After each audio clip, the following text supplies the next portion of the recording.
ilaha illallah Muhammad Rasulullah Ya Habiballah. Bismillahirrahmanirrahim. Assalamualaikum warahmatullahi wabarakatuh. Waalaikumsalam warahmatullahi Alhamdulillah. Waalaikumsalam warahmatullahi Alhamdulillah wabarakatuh. wassalatu wassalamu ala Rasulillah Sayyidina Habibina Muhammadin sallallahu alaihi wasallam. Amma ba'd. Bapak Ibu sekalian yang dirahmati, dicintai, dirindukan dan insyaallah diberkahi Allah Subhanahu wa taala. Pada siang hari libur ini kita menyempatkan diri untuk berkontemplasi sejenak. Jam-jam seperti ini banyak orang menikmati masa istirahatnya, apalagi hari Minggu. Mungkin tadi pagi berolahraga, ya. Tapi ada hamba Allah yang senantiasa tekun, ya, betul-betul terpanah perhatiannya untuk lebih mendekatkan dirinya kepada Allah Subhanahu wa taala dengan cara senantiasa berusaha menambah pengetahuan yang bisa menyebabkan dirinya itu lebih dekat dengannya. Semoga kita termasuk orang yang dicintai Allah dengan dengan kepemihakan kita terhadap waktu-waktu seperti ini untuk bersama-sama kita akan belajar. Hari ini kita akan membahas Bapak Ibu sekalian tentang hal-hal yang seringkali kita terkecoh sebetulnya. Seringkali kita mengabaikan, seringkali kita tertipu, seringkali kita menganggap kita sudah oke, padahal kita sebetulnya belum oke. Nah, kriteria-kriteria seperti ini perlu untuk diri kita sendiri, ya. Sebab kadang-kadang kita nggak sadar bahwa apa yang kita lakukan ternyata masih jauh daripada harapan. Bahkan seringkali kita melakukan kekeliruan, tapi kita nggak sadar kalau itu adalah sebuah kekeliruan. Hari ini mari kita menyadari apakah kita sudah termasuk ahli ibadah. Jangan sampai kita menganggap diri kita ahli ibadah tapi malah tertipu. Ahli ibadah yang tertipu menurut Imam Al-Ghazali, pertama adalah orang-orang yang sibuk dengan urusan sunat tapi melalaikan ibadah fardu. Banyak orang, Bapak Ibu, asyik sibuk membantu orang-orang, ya, vaksinasi, ketertibannya, asyik ngurus masjid, asyik memfasilitasi kepanitiaan, ya, tapi malah sampai lupa sholat duhur, atau sholat duhurnya itu di akhir waktu. Maka orang seperti ini tertipu. Jangan sampai nanti kita sibuk dan asyik mengerjakan sesuatu yang sifatnya sunat, tapi melalaikan ibadah fardu. Kita mengejar agar kita dapat pahala sedapat mungkin, sebanyak-banyaknya, ya, kita ke masjid tanpa memperdulikan kerumunan, tanpa memperdulikan protokol kesehatan, karena kita mengejar pahala, kita mengejar kemuliaan.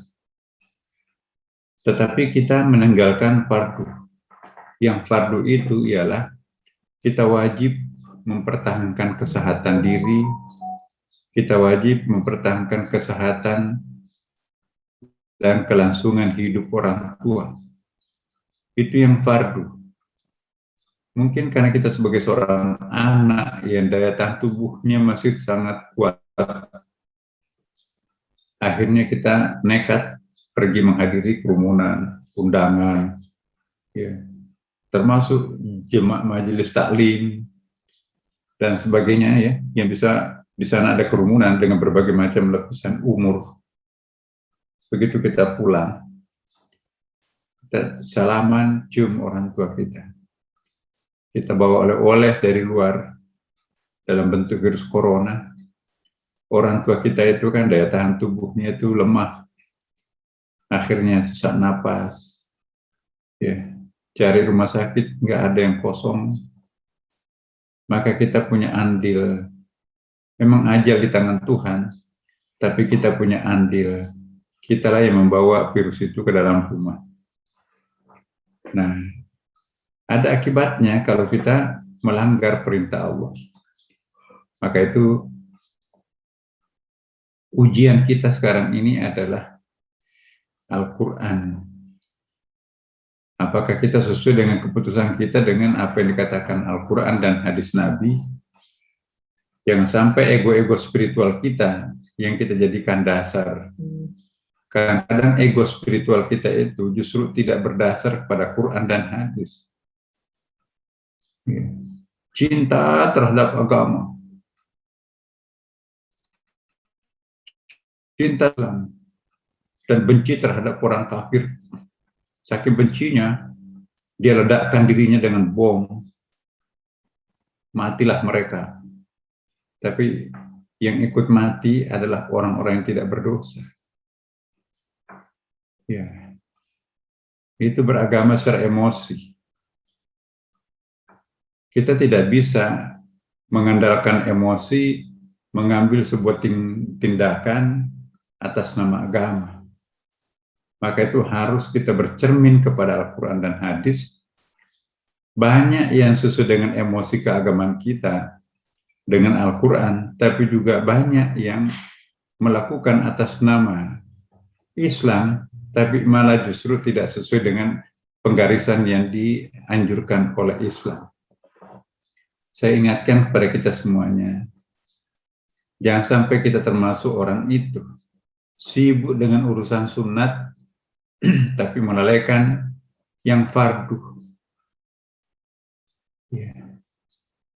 Sibuk membantu perkawinan tetangganya, sampai enggak sholat duhur, membantu walimah tetangga itu sunat, sholat duhur itu wajib. Iya. Gotong royong kerja bakti, sampai sholat asarnya hilang, sholat maghribnya hilang. Memang membantu, tetapi itu sunat. Yang wajib ialah sholat. Kecuali kalau dalam keadaan darurat, itu pun juga perlu diganti dengan hari-hari lain atau waktu-waktu lain. Kita tidak makan sahur. Buka puasanya pun juga sedikit. Kenapa? Karena ada kebakaran rumah. Ternyata sudah imsak. Kalau kita puasa, energi sudah habis. Siang malam dipakai begadang untuk menyelamatkan nyawa, harta benda. Padahal kita mau puasa. Niat, ya Allah kalau saya puasa sekarang, akhirnya aku pun juga akan sakit. Dan kalau saya sakit, aku tulang punggung keluarga. Hari ini aku tidak puasa, dengan catatan aku akan menggantikan pada hari lain. Yang jadi masalah, kalau dia nggak mengganti hari lain, dia berkesimpulan, aku kan juga mengabdi kepada masyarakat, nggak perlu puasa lah. Dalam pandangan seperti ini. Nah itu yang tidak boleh. Yang wajib itu harus didahulukan daripada yang sunat. Tidak boleh menelantarkan yang wajib demi untuk melaksanakan yang sunat. Seminar tentang Islam. Wah, bukan main. Perkembangan Islam, strategi dakwah. Saking asiknya dalam seminar dan menjadi panitia, hilang salat duhurnya, masuk asar. Asarnya pun juga menjelang maghrib. Itu contoh orang yang terkecoh, Bapak Ibu. Ya, apapun alasan rasionalnya, kewajiban harus lebih utama daripada yang sunat. Yang kedua, mengabaikan formalitas ibadah untuk substansi ibadah. Yang penting kan eling. Yang penting Kita tidak ribut dengan tetangga. Kita toleransi dengan umat beragama lain. Ya. Yang penting kita tidak menjadi sumber keresahan masyarakat. Yang penting kita juga suka berbagi dengan orang-orang yang membutuhkan bantuan. Itu sudah cukup kok. Jadi mengabaikan formalitas ibadah untuk substansi ajaran ibadah. Memang salah satu tujuan ibadah seperti tadi, menjadi rahmat bagi alam semesta. Banyak bermanfaat kepada orang lain. Tapi kalau itu kita lakukan semuanya dan melalaikan ibadah formal, kita nggak puasa, kita juga tidak sholat, sebagus apapun amal sosial kita, maka itu juga menjadi tidak tepat. Ahli ibadah yang tertipu. Yang ketiga adalah mengabaikan substansi ibadah demi formalitas ibadah. Nah, ini juga sebaliknya. Formal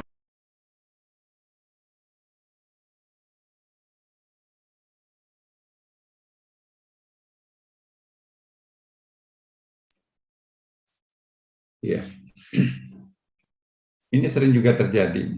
Mengabaikan substansi ajaran agama, substansi ibadah demi formalitas. Formalitasnya aja. Ya.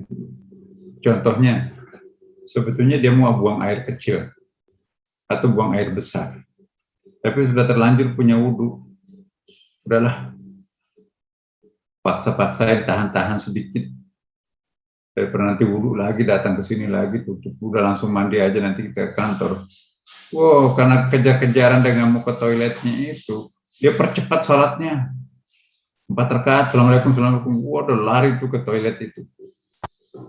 Ya, itu formalitasnya dikejar, tapi esensi ibadah itu, aqimus sholata lidzikri, dirikanlah sholat untuk mengingat aku, itu sudah hilang. Saya kira banyak yang pernah seperti ini. Kita ada janjian ini, kereta berangkat jam sekian, udah cepat aja sholatnya. Nah, jadi formalitasnya didahulukan, tetapi substansinya hilang. Substansi itu, syarat itu untuk mencapai ketenangan, aqimus sholata lidzikri, ala bidzikrillah tatma'innul qulub. Ya, tapi itu mestinya kan nanti ya udahlah, sesudah toilet wudhu lagi, baru salat yang enak. Ya. Kita kamu makan, ayo makan. Salat buru-buru cepat aja. Allah Akbar, Allah. Assalamualaikum, assalamualaikum. Makan yang khusyuk, salatnya yang enggak khusyuk. Kenapa enggak tunda daripada kita salat ingat makan? Lebih baik makan sambil ingat salat, ya kan, Bapak Ibu. 4. Waspada terhadap yang syubhat, tapi terjebak di dalam haram. Ya Allah. Nggak mau tuh. Ada nggak ingredient halalnya? Oh, nggak ada. Berarti ini jangan makan itu, Mas. Ya. Cari warung yang halal mereknya. Ya. Ini ragu-ragu kita. Ya. Tapi setelah itu boncengan dengan pacarnya dengan segala macam kebebasan yang dilakukan di kamar kos pacarnya.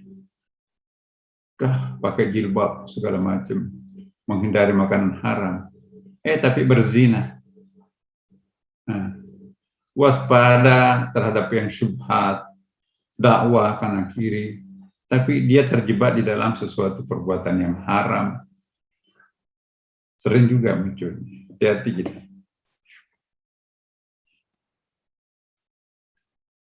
Mengutamakan lagu dan membiarkan tajwid bacaan Qur'annya keliru. Dia diminta jadi imam. Wah, suaranya bagus. Lagunya yang paling penting. Tapi sesungguhnya tidak boleh dibaca panjang melampaui 6 mad itu. Tapi karena itu lagunya ingin disempurnakan, melanggar tajwid. Ya. Ada sesuatu yang tidak bisa dibaca keras, perlu dibaca lembut. Ya. Tapi dia baca keras itu. Karena terfokus kepada lagunya. Jadi hati-hati. Jangan mengedepankan lagunya, ya, tetapi tajwidnya yang terbengkalai. Tajwid bisa merusak makna. Lagu belum tentu bisa menambah nilai tambah. Ya, jadi hati-hati. Berpakaian indah, bersih dari luar salat. Di luar salat bersih dari luar salat. Tapi begitu menghadap kepada orang lain, ya, berpakaian biasa di dalam salat menghadap Tuhan. Jadi dapur pakai daster tuh. Hari Minggu ibu-ibu biasa banyak di dapur. Udah, duhuran dulu deh. Jadi bau dapur, bau ikan kering, dasternya langsung ditutup dengan mukana Allah Akbar, Assalamualaikum, Assalamualaikum, lempar mukananya. Lanjut lagi di dapur. Ya. Giliran mau ke pesta, masuk ke salon 2 jam. Oh, bagus banget. Jadi mau menghadap ke orang lain, itu pakai pakaian yang sangat bersih, mahal, salon malah. Tapi begitu menghadap kepada Allah Subhanahu wa Ta'ala, pakai daster. Bapak-bapaknya habis cuci mobil tuh hari Minggu, beres-beresin, pakai celana training spa. Udah, mumpung ada wudhu, udah langsung takbir Allah Akbar, pakai training spa, baju kos, sisa-sisa naik sepedaannya tadi. Memang menutup aurat, tapi itu kan tidak muruah. Jadi ketika berhadap dengan bos, pimpinannya, waduh pakai dasi, cocok nggak ini mah, dasinya, masuk nggak ini? Bajunya, oh enggak, itu mau kemana sih? Mau menghadap bos. Giliran menghadap kepada Allah Subhanahu Wa Taala, sarung tidurnya dipakai salat, baju kos tidurnya dipakai menghadap pada Tuhan. Jadi kita nggak etis tuh. Kemudian berzikir dan tafakur, tapi ingatannya berisi dunia. Panjang tuh tasbihnya. Tafakur di atas sajadah, tapi pikirannya melayang-layang. Nanti konstruksi rumah ini nanti kalau saya pugar ya, ruang tamunya bagus di mana ya? Menghadap kemana itu nanti itu kamarnya? Anak saya nanti di atas itu mungkin nanti akan saya bagus menghadap kemana ya? Tapi kalau situ kan matahari pagi ini cocoknya. Sampai lupa ini rakaat keberapa ini? Ya. Jadi kadang-kadang kita seperti itu. Zikir melulu, ya. Tapi daftar belanjaan yang muncul di kepala, apa yang kurang di dapur ya, sambil ngaji. Bahkan sholatnya pun juga, nanti saya masak apa ya, anak-anak cucu juga pada datang. Oh iya, apa yang kurang di dapur ya? Ntar saya suruh mbak beli. Kapan-kapan kita kumpul. Padahal sambil sholat itu, dia bikin resep makanan di dalam sholat. Ini yang sering. Bapak-bapaknya juga elektronik. Oh, bapak tuh suka elektronik. Apa yang kurang? Oh, nanti saya akan ya gabung ya alat elektronik aku jadikan satu aja, kanibalisasi aja. Aku akan coba. Oh, semuanya direkayasa lah. Bisa nyala. Tapi rumusannya di salat. Tuhannya hilang, lampunya nyala. Hati-hati. Mengutamakan banyaknya rakaat salat sunnah, tetapi tingkat kehusyuannya sedikit. Salat qabliyah ba'diyahnya lah tidak ada yang ditinggalkan. Bahkan salat sunat ghairu mahdah, apa itu namanya? Ada salat sunat muakkad, ghairu muakkad juga kan. Ghairu muakkad itu misalnya 2 rakaat sesudah duhur, 2 rakaat sesudah salat ba'diyah isya misalnya kan. Itu jadi 4 rakaat sunatnya. Tapi formalitasnya kejar-kejaran, yang penting aku dapat. Tarawihnya 21 rakaat, tapi 5 menit selesaikan 21 rakaat itu. Ingatannya kepada Tuhan mana? Berkeringat tuh sampai basah bajunya. Bahasa semua mengucur keringatnya. Masjidnya nggak ada AC-nya, nggak ada kipasnya. Sementara balapan dengan imamnya itu 21 rakaat dalam tempo 7 menit rekor. Waduh, dapat piala tuh 7 menit 21 rakaat. Padahal aqimus salata lidzikri, dirikanlah salat untuk mengingat aku. Bukan jumlah salatnya yang menjadi target, tapi kedekatan diri kita dengan Allah Subhanahu wa taala. Kemudian memiliki suara yang bagus, tapi membaca Al-Quran dengan suara biasa. Di mic karaoke, Masya Allah suaranya, sampai urat lehernya tuh bermunculan. Dia paksakan suara-suaranya emasnya itu keluar pada saat lagu dangdutan.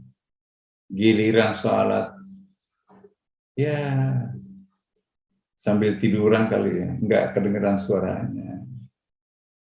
Giliran marah kepada anaknya, pada istrinya, keluar tuh suara-suara ajaibnya. Tapi giliran azan, giliran mimpin salat, apakah menyembunyikan tajwidnya yang nggak fasih, apakah menyembunyikan hafalannya yang nggak lancar. Jadi sepertinya orang nggak kedengaran suaranya. Tapi kalau nyanyi bukan main. Nah, ini memiliki suara yang bagus, tapi membaca Al-Qur'annya dengan suara biasa. Maaf kalau ada yang tersinggung. 10.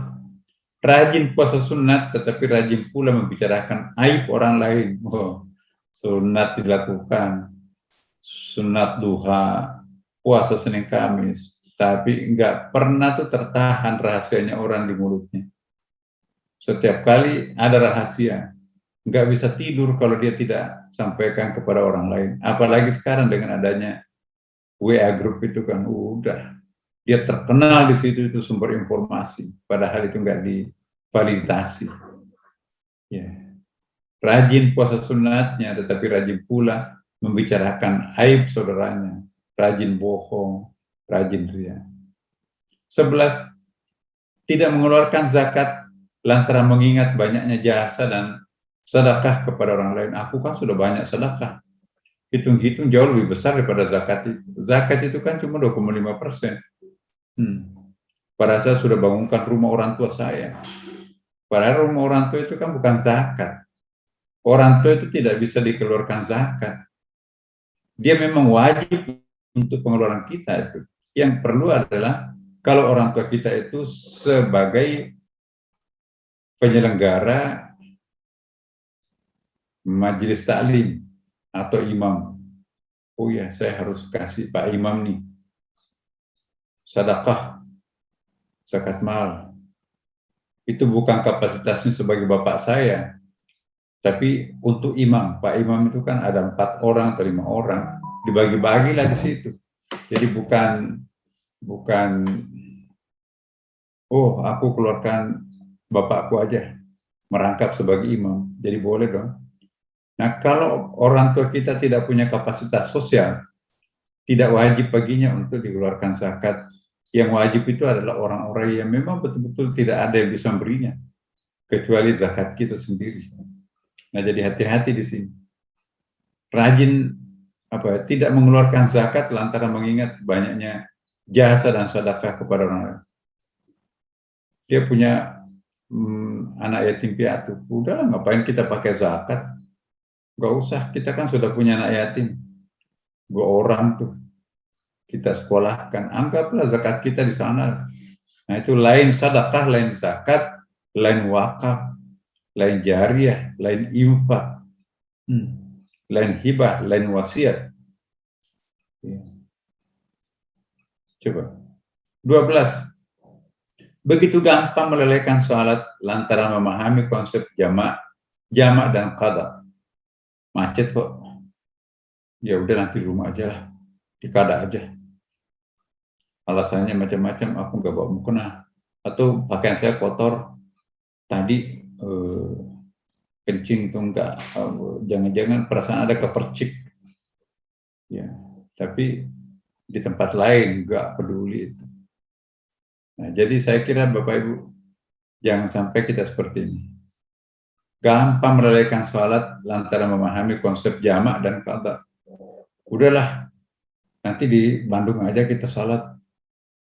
Udah nanti sampai di Jakarta aja kan. Padahal Jakarta itu kan nyampainya maghrib. Jamak kan nggak boleh digabung asal dengan maghrib. Kalau belum sholat duhur, ya, belum sholat asar, mau menggabung sholat duhur asar ke maghrib, 3 sholat itu bukan jamak namanya. Itu mengqadha sholat. Mengqadha itu kalau betul-betul terpaksa. Ini kan banyak, lebih dari 10 rest area dari Jakarta ke Bandung. Kenapa nggak pilih satu di antaranya untuk sholat duhur dan asar? Rest area kita itu kan musolanya cantik-cantik, harum lagi kan. Bahkan pom bensin juga banyak di mana-mana. Di mana ada pom bensin, di situ ada musola. Kenapa harus jamak lagi? Kenapa harus mengqadha lagi? Jadi ini begitu gampang melalaikan sholat lantaran memahami konsep jamak dan qadha. Pulang kantor jam 6 kurang 15, Bekasi, Tangerang. Udah tahu macetnya jam-jam sekian, kenapa nggak tunggu salat maghrib dulu, Mas? Salat maghrib dulu ya. Ini tinggal 10 menit. Masih kejar kok di rumah. Begitu sampai keluar rumah di pagar, udah macet di situ. Hilang maghribnya. Itu namanya memandang enteng waktu-waktu salat. Begitu gampang melalaikan salat lantaran memahami konsep jamak dan qadha. Udah nanti di rumah jadi qadha aja. Darurat lagi. Orang yang terlalu gampang mendaruratkan sesuatu, itu artinya orang yang nggak disiplin. Ya. Kenapa harus ke mall jam 5 sore? Tunggulah sampai maghrib dulu. Nanti kalau jam 5 sore berangkat ke mall, pas jam 6 baru nyampe. Nah, giliran mau sholat maghrib, maklum, mall-mall itu kan uangnya banyak beredar, tapi musala yang disiapkan umatnya itu sedikit sekali.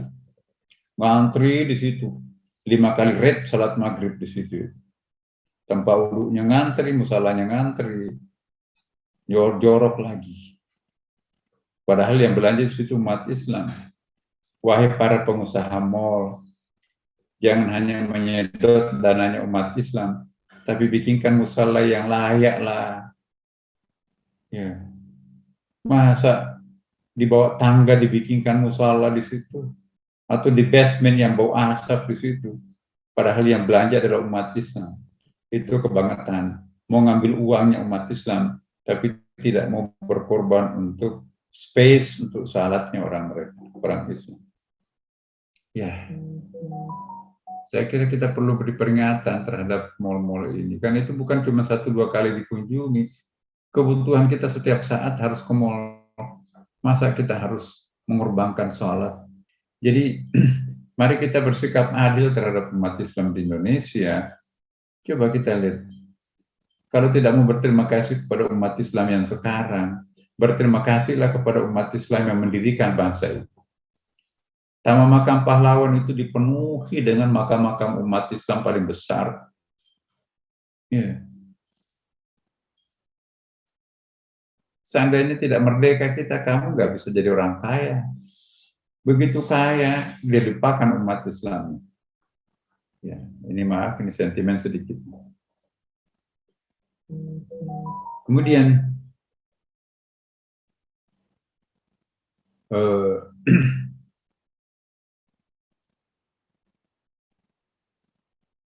ya, yang ke-13, memilih salat sendiri lantaran ragu terhadap seorang imam. Wah, saya nggak mau ke masjid. Itu kayaknya alirannya nggak jelas. Kita kan punya aliran lain. Semua orang dicurigai. Ini hati-hati, ini berkembang umat Islam mencurigai sesamanya.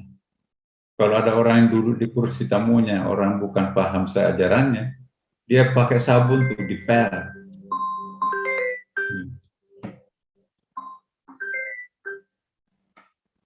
Iya, dipel, dibersihin. Jadi Bapak Ibu, saya kira janganlah seperti ini. Ya.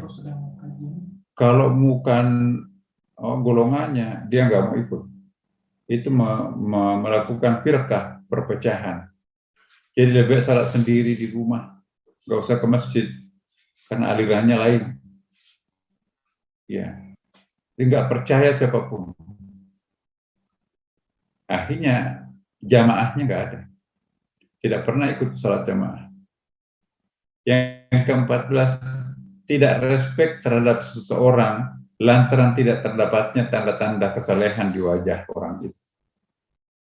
Aku kok ragu, nggak ada tanda-tanda kesalehan di wajah. Memang seperti apa sih tanda-tanda saleh? Haruskah orang pakai baju koko? Haruskah pakai peci? Haruskah pakai mukena? Haruskah pakai jilbab? Jadi kalau orang nggak ada tanda-tanda kesalehan, dia menjauh, menghindari. Nah, ada fakir miskin, anak yatim di situ kan nggak pakaiannya nggak lengkap, nggak meyakinkan lah. Bagaimana bisa mencari orang meyakinkan? Pemulung kasihan tuh. Jadi yang meyakinkan baru bisa komunikasi. Ya orang kaya lah. Nah, tujuan kita ini kan beribadah, membantu fakir miskin. Kalau orang fakir miskin itu kan memang pakaiannya nggak meyakinkan. Ya. Jadi tidak respek kepada orang yang tidak punya wajah kesalehan. Padahal boleh jadi orang itu menggunakan jubah malaikat, tapi isinya iblis. Boleh jadi itu mirip jubah iblis, tapi isinya malaikat. Jangan memalaikatkan iblis, tapi juga jangan mengibliskan malaikat. Banyak di antara kita seperti itu. Dia memalaikatkan iblis. Mas, ini coba dibikin ini, boleh nggak? Oh nggak bisa Pak, ini jeruk makan jeruk melanggar aturan Pak. Oh iya, ya udah. Mas, sekretarisnya ini. Kalau ini gimana bisa? Oh ini juga nggak bisa Pak. Ini ada peraturannya, tidak boleh seperti ini. 10 permohonannya pimpinannya tidak ada satupun digolkan. Pak ini nggak bisa Pak. Langsung kepala bironya, Mas, itu sekretaris saya yang kamu pilih itu kok kayak neraka. Kaku banget semuanya, nggak boleh. Gimana kita bermanuver kalau begitu caranya? Ya. Kenapa Pak? Ya, pokoknya semuanya nggak boleh, jeruk makan jeruk lah, melanggar peraturan inilah dan itulah. Oke siap Pak, digantikanlah sekretaris baru. Mas coba lihat ini, oh iya bisa Pak. Bukankah ini jeruk makan jeruk? Oh, enggak Pak, itu gampang, kasih saya Pak, saya yang ngurus itu Pak. Nah ini boleh, bisa Pak, bisa. Tapi nanti ada teman, oh gampang Pak, caranya seperti ini. Ya, saya beruntung sekarang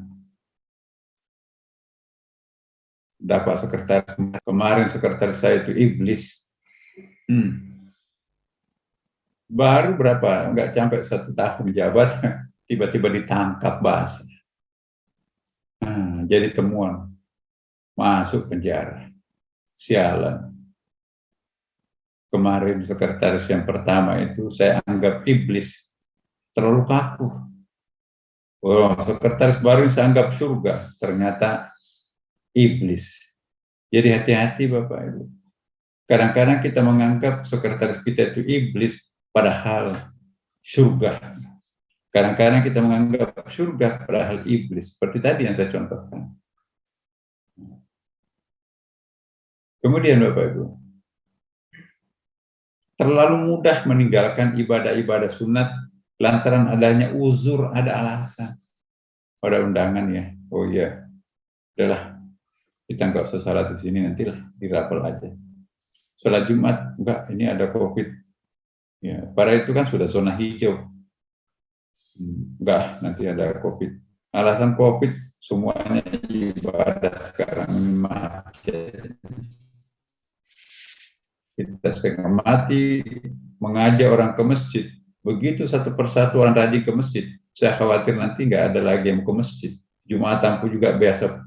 Orang sudah mulai pakai Jumat visual, Jumat pakai zooming. Tuh, ada tuh kelompok masyarakat tidak ke masjid, alasannya COVID, dia pakai zooming. Jadi khutbah mengikuti TV-nya Istiqlal. Ikuti Istiqlal aja. Nah, giliran sholat qamat, dia makmumnya lewat komputer. Padahal dia di Jakarta Barat. Istiqlal itu adalah di Jakarta Pusat kan. Berarti membelakangi imam. Kan menghadap ke barat. Nah, yang di tempat lain, wah tiba-tiba mati lampu, jaringannya putus. Terputuslah khutbah itu. Nah, imamnya siapa? Udahlah. Udah selesai Jumatan, bukan salah kita. Supaya suruh mati lampu, PLN yang dosa. Oh udahlah, jaringan yang putus berarti bukan kita dosa. Ya, kok begitu? Salat Jumat itu ibadah mahdah, nggak boleh diganti-ganti dengan cara apa gitu. Nanti kalau makmumnya di Indonesia, imamnya di Mekah, Syekh Sudais. Nah, di sana salat duhur, kita sini mau maghrib. Ya. Di sana salat asar. Di sini kita sudah salat isya 6 jam. Gimana itu? Jadi jangan mengakal-akali Tuhan dengan cara zooming beribadah mahdah. Enggak lah. Lebih baik nggak usah salat Jumat, salat duhur aja daripada pakai salat Jumat pakai TV itu nggak bisa seperti itu. Menurut pendapat saya, tapi orang lain juga bisa berpendapat lain, silakan monggo pilih. 16, terlalu mudah mendaruratkan sesuatu meskipun ada peluang lain. Sedikit-sedikit darurat, sakit kok, aku nggak bisa salat nih. Kenapa nggak bisa salat? Aku sakit. Sakit apa? Flu. Masa flu tidak salat? Kebangetan itu. Ya. Saya nggak salat, maaf. Aku nggak bisa kena air. Emang kenapa, Pak? Saya tadi gunting kuku itu ada sedikit dagingnya ikut, jadi saya pakai handiplas. Saya nggak bisa berwudu. Masa cuma begitu nggak mau salat? Kebangetan. Memang orang malas seperti itu. Nah, itu saya kira Bapak Ibu 16 poin ini jangan pernah terulang dalam diri kita sendiri. Sebab membohongi diri sendiri. Sebab itu hilah, seolah kita mau menipu Tuhan, padahal Tuhan itu Maha Tahu. Mudah-mudahan kita tidak pernah melakukan ini lagi. Dan sampai di sini dulu Bapak Ibu. Wassalamualaikum warahmatullahi wabarakatuh. Waalaikumsalam. Warahmatullahi wabarakatuh. Alhamdulillah. Terima kasih, Prof. Subhanallah. Bapak dan Ibu yang dirahmati Allah. Demikian tadi kajian kita siang hari ini yang disampaikan oleh guru kita. Materi hari ini adalah ahli ibadah yang tertipu, dan ada 16 item tadi yang disampaikan oleh guru kita. Mudah-mudahan apa yang dipaparkan, dijelaskan oleh guru kita menjadi kehati-hatian bagi kita semua di dalam ibadah kita, sehingga kita terhindar dari apa yang ada di dalam tema hari ini, dan kita menjadi orang yang senantiasa sesuai dengan apa yang digariskan oleh Allah Subhanahu wa taala melalui Rasulullah sallallahu alaihi wasallam. Amin ya rabbal alamin. Ada waktu untuk interaktif? Ya, silakan. Baik. Bapak dan Ibu yang dirahmati Allah, silakan bagi jamaah sekalian yang ada hal ingin ditanyakan, guru kita memberikan waktu untuk kita semuanya. Silakan. Assalamualaikum warahmatullahi wabarakatuh. Waalaikumsalam warahmatullahi wabarakatuh. Terima kasih Pak Moderator. Assalamualaikum Prof. Nasaruddin yang saya hormati. Mengenai sholat khusyuk Prof, mohon penjelasan deskripsinya apa. Yang kedua, kiat-kiat untuk mencapai sholat khusyuk. Demikian. Terima kasih. Wassalamualaikum warahmatullahi wabarakatuh. Oke. Sholat khusyuk itu sebetulnya bukan berarti mengingat Allah sepenuhnya, nggak ada ingatan lain selain hanya Allah. Kalau itu artinya salat khusyuk, hampir semua umat Islam itu tidak sholat. Kita itu khusyuk itu jujur Bapak Ibu. Saya sendiri juga ya terasanya belum sanggup melaksanakan sholat khusyuk, ingatannya hanya kepada Allah mulai dari takbiratul ihram sampai salam. Bolong-bolong tuh ingatan-ingatan. Masih ada keluarga, masih ada PR, masih ada kampung, kalau ada berita yang tadi kita baca. Mestikah kita harus memutuskan sholat kita pada saat kita mengingat yang lain? Jadi saya ingin mengingatkan bahwa yang dimaksud khusyuk itu bukan berarti konsentrasi penuh puncak hanya kepada Allah Subhanahu Wa Taala. Saya ingin menyederhanakan pengertian khusyuk itu, yaitu ketika kita sadar bahwa kita itu salat sedang menyembah Allah Subhanahu Wa Taala. Itu yang menjadi harus main poinnya, pusat perhatian kita di situ itu. Tapi masih ingat anak kita, ya masih ingat pekerjaan kita. Sepanjang itu tidak dominan dalam salat, maka itu salat khusyuk. Aqimis salata lidzikri, dirikanlah salat untuk mengingat aku. Tapi bukan berarti harus mengingat Allah dari awal sampai akhir. Kalau pengertiannya khusyuk hanya mengingat Allah Subhanahu Wa Taala, maka syarat seperti itu tidak manusiawi. Percuma nanti kita salat, tapi tidak ingatannya kepada Allah. Salatlah sebatas kemampuan kita untuk mengingat Allah, karena kita memang bukan malaikat, kita juga memiliki nafsu, kita memiliki panca indera, dan itu berpotensi untuk menggoda kita. Yang penting ada upaya maksimum. Ya Allah, hanya sebegini kemampuan. Insya Allah Tuhan pun juga maha mengerti. Kamu memang bukan malaikat, kamu juga bukan nabi, kamu juga bukan wali, bukan ustadz, bukan siapa-siapa. Tapi engkau berdiri di waktu yang tepat. Ya, aku sudah punya poin tersendiri untuk engkau. Sekalipun yang engkau ingat itu bukan aku, tetapi aku mengerti. Allah itu maha pengertian sebetulnya Bapak Ibu. Ya, bagaimana caranya untuk khusyuk? Memang jangan juga keterlaluan dari awal sampai akhir menghayal terus, nostalgia, ya. Anak kunci hilang, kacamata nggak tahu di mana bermunculan semuanya. Ya, pada salat ide-ide cerdas bermunculan pada waktu salat, tapi begitu selesai salam, ide cerdas itu berterbangan, nggak tahu apa kelanjutannya. Itulah iblis. Semakin orang mau naik ke langit, terutama dalam sholat, semakin mencapai puncak penggodaannya Bapak Ibu. Nah sekarang bagaimana caranya sholat khusyuk? Pernah kita jelaskan di masjid ya. Pertama kita berdoa, baca Qul a'udzu birabbinas malikin nas ilahin nas min syarril waswasil khannas alladzi yuwaswisu fi sudurin nas minal jinnati wan nas. Itu doa untuk tidak diganggu iblis. Kemudian ungkapkan penyerahan diri kepada Allah. Ya, ini tarikatnya Qadir Naqsyabandi. Sebelum salat itu dia katakan, Ilahi anta maksudi wa ridhaka matlubi a'tini mahabbatak wa ma'rifat. Ya Allah, hanya engkau yang menjadi tujuan kami, dan ridhamu lah yang menjadi harapan kami. Anugerahkanlah rasa cintamu terhadapku, dan untuk senantiasa taat terhadapmu. Allahu Akbar itu. Tapi bagi orang tarekat, kalau ingin khusyuk dalam salat, mulailah khusyuk pada waktu mengambil air wudhu.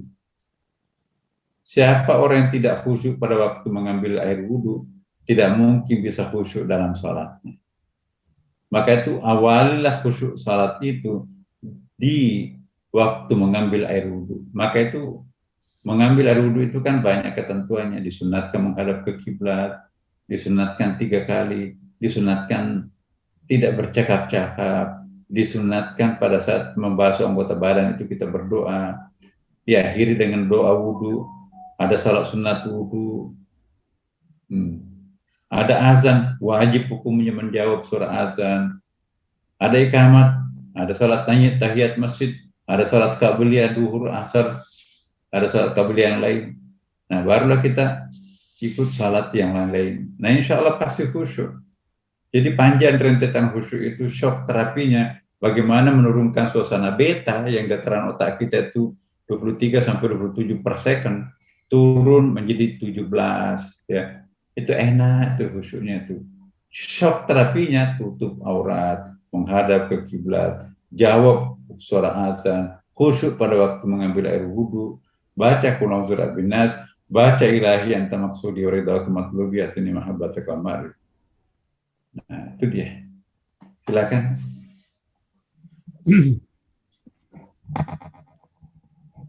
Syakir. Mungkin atau Pak Budiman ada pertanyaan? Baik, Pak Budiman, monggo, silakan Pak Budiman.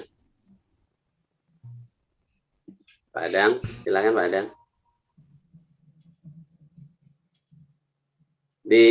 Dinyalain dulu Pak Adang. Assalamualaikum warahmatullahi wabarakatuh. Waalaikumsalam. Alhamdulillah saya bisa mendengarkan tausiah dari Profesor Nazaruddin yang selalu saya tunggu tiap hari Minggu ini. Yang mengingatkan diri saya yang masih banyak kekurangan,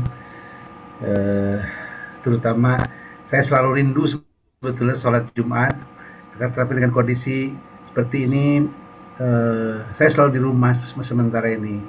Inilah yang menjadi penyesalan pada diri saya. Kira-kira gimana dok?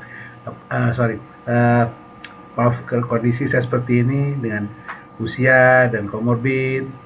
Mohon pencerahannya Prof. Terima kasih. Wassalamualaikum. Ya. Baik Pak, ini fatwa Majelis Ulama juga sudah menjadi dasar buat kita semuanya. Siapa lagi yang kita akan ingat, kita dengar, kita pegang kalau bukan pendapatnya ulama kita.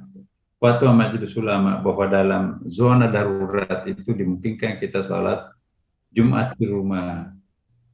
Ya, sholat Jumat di rumah itu memang menurut mazhab Syafi'i harus 40 orang sih sebetulnya.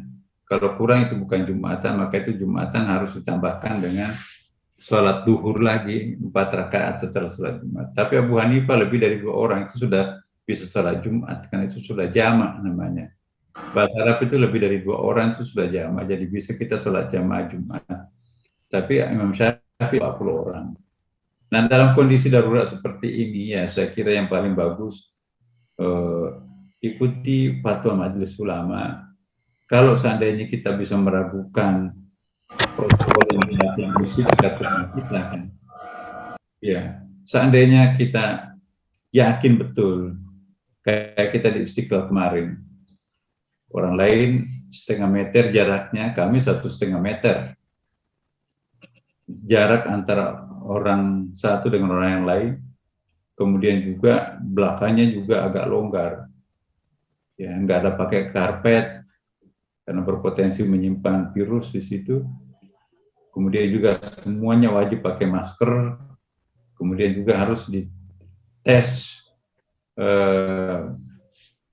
dites suhu badan, diperiksa apakah sudah divaksin atau belum. Ya, kemudian harus cuci tangan. Kita juga siapkan sabun, setiap sudut Istiqlal itu ada sabun, ada air. Ya, kemudian juga ada monitor otomatis bisa mendeteksi seseorang yang memiliki suhu badan yang tidak normal. Itu nanti ada belnya, ya, ada masalah pada orang itu. Jadi kita bisa juga mendeteksi melalui 140 CCTV di Istiqlal. Seluruh lekuk-lekuk Istiqlal itu dipenuhi dengan CCTV. Jadi kalau ada juga kelainan-kelainan itu bisa kita pantau melalui CCTV, dan itu bisa kita kendalikan juga di handphone kita. Jadi saya ke luar negeri, saya ke luar kota, bisa saya mematikan lampunya Istiqlal melalui handphone. Bisa kita hentikan aliran air wudhu, keran wudhu yang mengalir mubasir itu melalui internet. Jadi semuanya serba otomatis sekarang Istiqlal. Nah, jadi Bapak Ibu serahkan kepada Allah. Ada uzurnya, ada alasannya untuk tidak sholat Jumat.